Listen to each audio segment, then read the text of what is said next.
É por isso que Deus está, questionando o povo nesse momento. E ele diz, olha, vocês trazem qualquer tipo de oferta ao meu altar. Vocês trazem alimento impuro. Vocês trazem animais aleijados. E deixa eu dizer uma coisa para você. Essa era a forma que o povo oferecia sacrifício a Deus naquela época. Mas olha o que Paulo fala lá em Romanos 12:1. Romanos 12:1. Rogo-vos, pois, irmãos. Paulo está dizendo, olha, irmãos, pelo amor de Deus, pela compaixão de Deus, que apresentei os vossos corpos em sacrifícios vivo, agradável e santo a Deus, que é o vosso culto racional. Paulo está dizendo, olha, assim naquela época, o sacrifício que você trazia a Deus era alimentos, era animais. Hoje é o seu corpo como sacrifício vivo, santo e agradável a Deus. Então, contextualizando, irmãos, quando Deus fala, olha, você traz um alimento impuro, você traz um animal de qualquer jeito, Ele está dizendo, olha, você vem com a vida de qualquer forma, Ele está dizendo, aceita, Deus, a minha vida dessa forma. Você está dizendo, olha Deus, eu estou aqui pecando, eu estou aqui fazendo isso, eu estou aqui mentindo, eu estou aqui roubando, mas vem me abençoar, tá de boa. Não, irmãos. Não. Deus não tem aliança com infiéis. Deus, Ele não tem aliança com infiéis.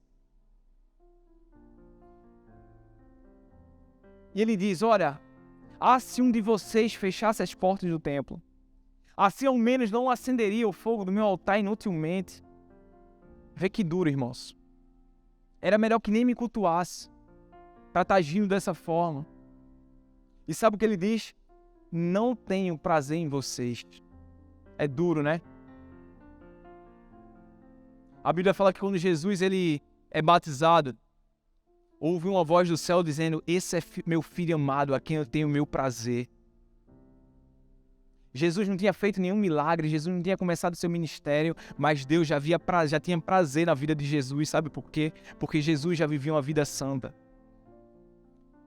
Jesus já vivia uma vida santa e isso trazia prazer ao coração de Deus. Olha a história de Jó, que Deus ora e diz, está vendo? Meu filho Jó, servo bom, servo fiel, servo íntegro. Irmãos, esse tem que ser o desejo do nosso coração. Que Deus olhe para a nossa vida e diga, olha aí, olha minha filha Bia, serva boa, serva fiel, serva íntegra. Esse é o desejo de Deus, cara. Não que a gente viva uma vida errada, uma vida omissa. João capítulo 14, versículo 21, a Bíblia vai dizer, quem tem os meus mandamentos e lhes obedecem, esse é o que me ama. Aquele que me ama será amado por meu Pai, e eu também o amarei e me revelarei a ele. Aquele que tem os meus mandamentos e guarda, esse é o que me ama. Deixa eu dizer uma coisa para você. A santidade nos leva à intimidade com Deus.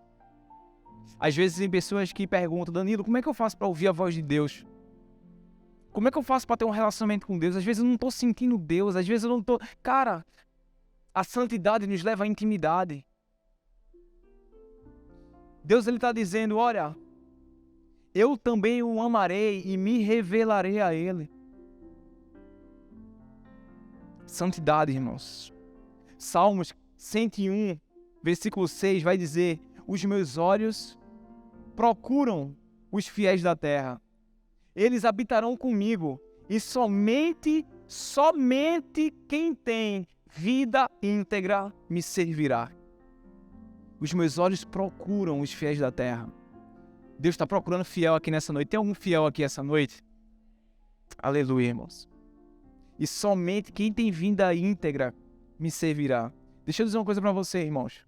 O que falta na igreja do Senhor não é talento. O que falta na igreja do Senhor não é dom, não é unção. É caráter, irmãos.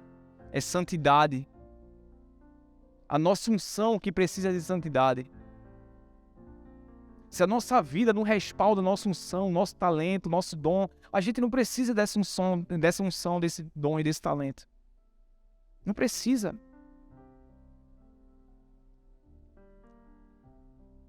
Somente quem tem vida íntegra. Sabe o que se me lembra? A história de José. A Bíblia fala que José, ele foi um homem escolhido por Deus.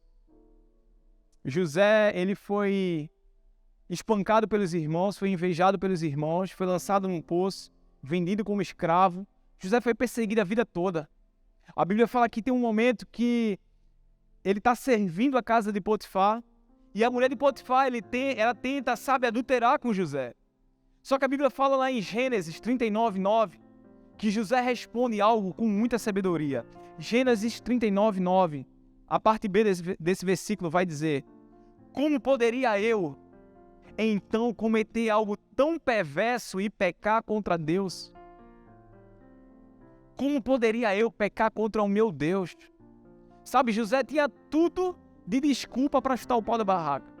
Ele poderia dizer: olha, Deus me esqueceu. Eu fui espancado, fui lançado num poço, fui vendido como escravo. Quando estou aqui servindo, vem uma Jezabel aqui em cima de mim. Ele tinha tudo para chutar o pau da barraca. Mas ele diz: como poderia eu pecar contra o meu Deus? E por José se manter fiel, a Bíblia fala que José chegou até o posto de governador do Egito. E porque José chegou ao posto de governador do Egito e permaneceu fiel, toda uma geração foi salva. A Bíblia fala que veio 7 anos de muita fome. E se não fosse José como governador, toda aquela geração tinha morrido de fome, irmãos. Mas porque um homem decidiu permanecer fiel, toda uma geração foi salva. Decida permanecer fiel. Olha a vida de Noé, irmãos. Noé não tinha feito nada de especial, mas olha o que a Bíblia fala em Gênesis 6:7. Disse o Senhor: farei desaparecer da face da terra o homem que criei. Deus está virado com o homem por conta do pecado. Os homens e também os animais grandes, os animais pequenos e as aves dos céus. Arrependo-me de havê-los feito. A Noé, porém, o Senhor mostrou benevolência. Essa é a história da família de Noé. Noé era um homem justo, íntegro entre o povo da sua época, e ele andava com Deus. Deus estava irado com a humanidade. Deus diz: olha, eu me arrependo de ter criado o homem. O homem me rejeitou, o homem está pecando, o homem está, desprezando o meu amor. Mas a Bíblia fala que porque encontrou Noé um homem justo, ele teve benevolência por conta de Noé. Que Deus ele encontre, essa santidade no nosso meio. 1 Pedro 3,18 vai dizer: porque também Cristo morreu uma só vez pelos pecados, o justo pelos injustos, para levar-nos a Deus, sendo na verdade morto na carne, mas vivificado no Espírito.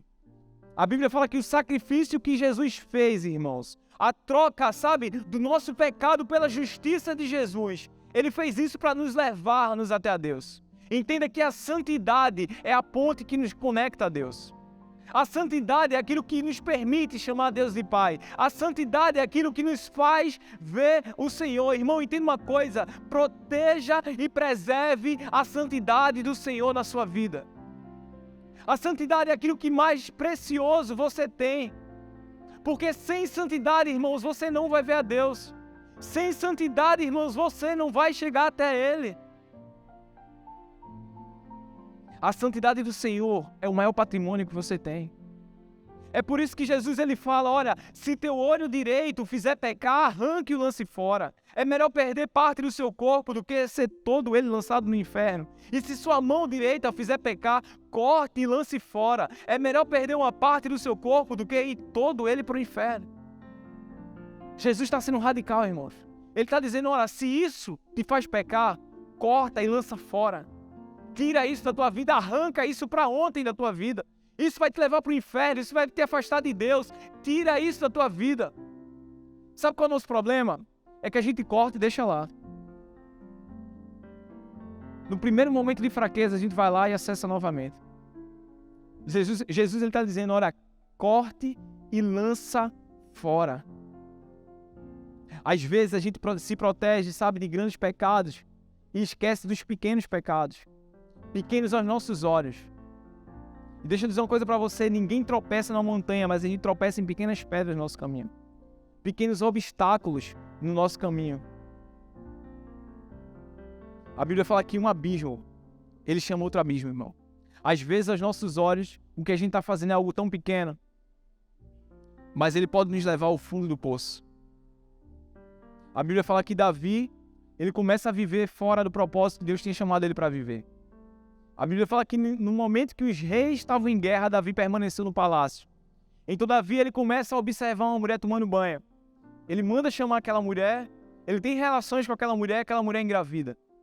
Davi, para poder acobertar o seu pecado, para acobertar aquilo que tinha feito, ele manda chamar o marido daquela mulher que estava lutando pelo reinado de Davi de volta para casa para que ele dormisse com a sua esposa e ele acreditasse que aquele filho era dele. Mas a Bíblia conta que quando esse homem volta, por honra ao seu povo, por honra aos seus amigos que estavam em campo de batalha, ele disse: eu não poderia dormir com a minha mulher enquanto meus amigos estão lá guerreando. Então ele permaneceu como guarda na frente do palácio de Davi. Então Davi pensou em outra estratégia e ele decidiu escrever uma carta para o comandante para colocar aquele homem na linha de frente para que fosse morto em guerra.